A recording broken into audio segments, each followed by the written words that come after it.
vás. Ahoj. Áno. Nemám pripravený prejav, tak možno bude troška kostrbatý, len som náhodou vybehol hore. Inak sa volám Dušan, myslím, že ostatné je nepodstatné.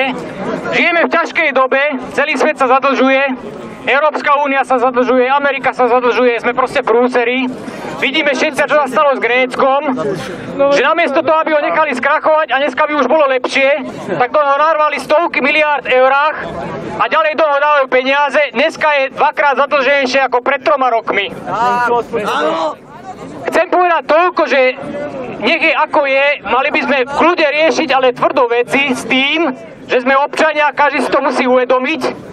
A či už formou politických strán, alebo hocičo iného, anarchiu nie, teda samozrejme k tomu, aby sme nedospeli radšej, lebo to by dobre nebolo. Toho by sa chytili zase nejaký taký, jak aj Robert Fico, že ten by sa aj tam na tej vlne odniesol. A musíme spraviť jednu vec, že musíme sa postaviť tvrdo ako občania proti tomu, aby sme sa nezadlžovali ďalej.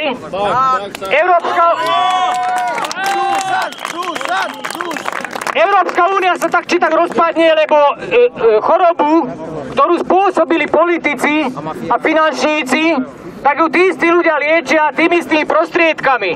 Čiže tak či tak sa to rozpadne, či budeme na námestí, alebo nebudeme. Ale hovorím, každý musí povedať, že je proti tomu, aby sa nezadlžovalo a verejne vystupovať v rámci vlastných možností proti politikom, ktorí nerozumejú ekonomike, ktorí zadlžujú, ktorí fungujú spôsobom takým, že nosia miliónové hodinky, vyvážajú sa miliónové autách a hrabú k sebe majetky, vidí Robert Fico, Gašparovič a podobne. Toto je jediná vec, čo musíme robiť.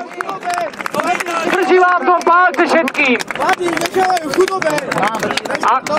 A mladí musia prevzať vlastne zodpovednosť za to, čo bude do budúcna. Držím palce. A držím palce takým ľuďom ako pán Potocký a treba nám takých hrdinov, lebo málo kto má odvahu vrátiť medailu pánovi prezidentovi. Váži? No, dobre. Jedným slovom netreba vymenovávať, že Coca-Cola, Fico, alebo takéto. Všetky hnidy za 23 rokov, čo ste tam boli. Všetky hnidy.